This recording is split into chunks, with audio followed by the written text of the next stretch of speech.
you had two people from Washington State whose names are identical to the Attorney General Bob Ferguson. They're the same names, but they're real people. They want to run for governor, and both of them filed. They lived in different counties, but they filed to run for governor of Washington State. The Secretary of State draws their name and says, okay, here's the order in which you're going to be on the ballot.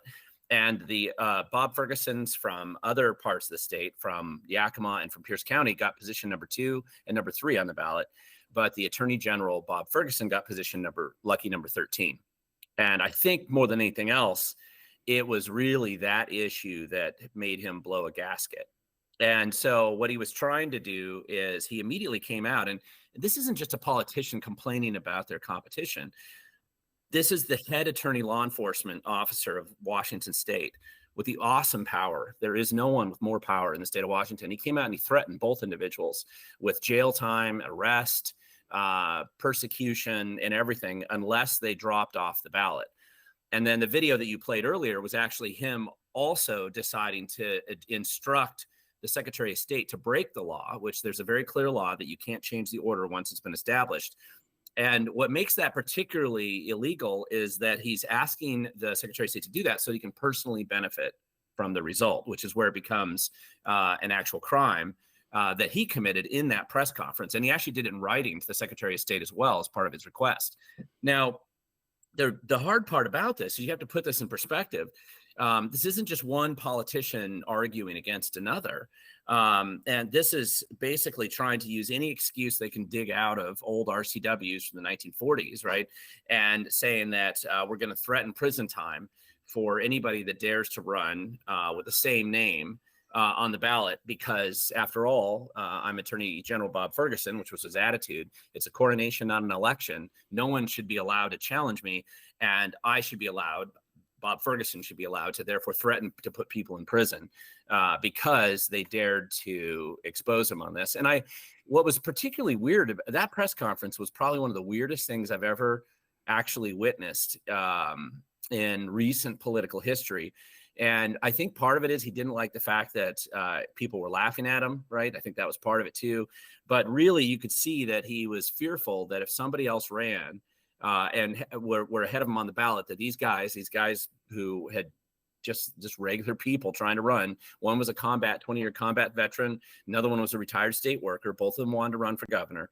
And he felt threatened by their campaign and decided that anything that threatens him is who he has to go after. So, Glenn, when I was watching this press conference, one of the things that was funny is that Sideshow Bob, the corrupt and dangerous Attorney General of Washington State, decided to have at this press conference one of the most, how would I put this, slimy former city attorneys in history, a guy I nicknamed Heroin Dan Satterberg, because no one had done more to help the heroin problem in Washington State and in Western Washington than Heroin Dan.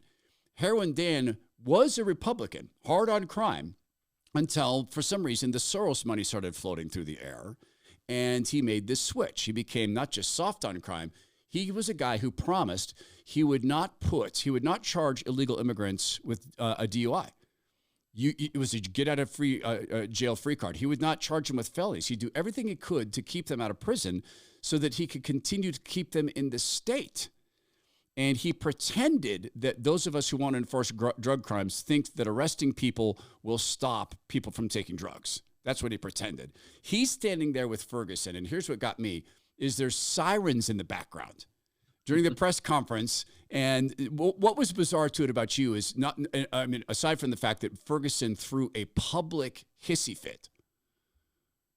Well, the sirens in the background were kind of ironic, right? Because there is nobody in the state of Washington that's done more to promote crime in Washington than Attorney General Bob Ferguson.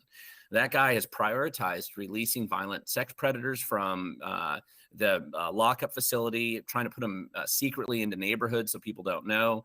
He's done everything he can to release felons early. And it's not a surprise. I mean, before, when he was younger, he had actually volunteered to try to get cop killers out of prison.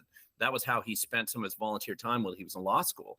So this guy there's nobody been more in favor of pro-crime. And you're right, to him being next to lawless Dan Satterberg, right? The guy that basically spent his time showing us that not prosecuting criminals was how the prosecutor of King County was going to operate.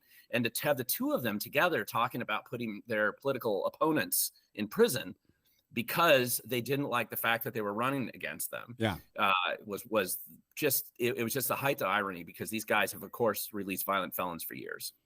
Well, and what you're talking about here, there are people around the country, around the world, because of how far the cast gets.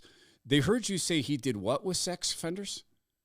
He would take sex offenders. These are the most violent. They call them violent sex predators, actually. So it's a special designation, not just a regular sex offender, but somebody who's got a history of sex offending with children or women, and they're certain to reoffend. They've been classified as somebody who usually that they've already said they're going to reoffend, and he's pulling them out of a facility that Washington State has in McNeil Island in the middle of Puget Sound, pulling them out and then sticking them in neighborhoods without telling any of the people in the neighborhoods that that's who they've just moved in. And this is a priority for him. This isn't a thing he kind of does. I mean, this is a priority. It was. He spent years doing this, years setting it up. Even when the experts who ran the facility said we cannot release this people out, it's Ferguson that would overrule them and release them anyway. And so this is the kind of stuff. Now, he suddenly discovered in his surveys that public safety is a high priority in Washington. And so suddenly last year, he wanted to pretend that he cares about public safety. But that's the first time in his entire career in office anywhere that he actually suddenly cared about it. He's doing that because of his polling. And he knows he polls so poorly on this that he has to go out and pretend like he cares about law enforcement. And I think that it's just ridiculous to see how much he panicked at this press conference and just went crazy and was willing to break the law himself, of course, by directing another elected official to break the law on Bob Ferguson, the Attorney General's behalf. And that's where he really strayed into this line of just complete lawlessness. Right. And these two other guys named Bob Ferguson, who made this atrocious decision to run for governor as free Americans, he goes directly at them and threatens them. And what's the state of play with those guys? Do you know? Well, both of them, one of them had a family, and he just said, listen, I can't deal with the drama of going to court all the time, for the next couple of years, trying to fight against the most powerful law enforcement officer in the state of Washington. He's terrible. He's evil. And, I just can't run again. I can't deal with that. And Bob and the Attorney General threatened them. It said the way he said, I'll withdraw my threat if you withdraw your name from the ballot. That's what happened. And so he blackmailed him. Yeah, of course he did. But blackmail is exactly how Bob Ferguson exists. That's his history of his whole political career. So, and then the other Bob Ferguson, who lived in Yakima, didn't want to drop out. But he finally realized that he didn't have the resources to fight back. Like, even if he kept his name on the ballot, Bob Ferguson would go out and destroy him. And he was a retired state worker, recently widowed. His coworkers had talked to him about running for governor a year and a half before. It always kind of been on his mind. He didn't know how to file the documents and all that, but he wanted to run. And so this is what happened. They threatened both of them, and they both had to drop out. So one of these guys was a combat veteran. Yeah, 20-year combat veteran. And one of the things he said in his letter was that, hey, I fought overseas for 20 years, and I never thought that the greatest threat to my life would actually become from home with somebody that has my same name.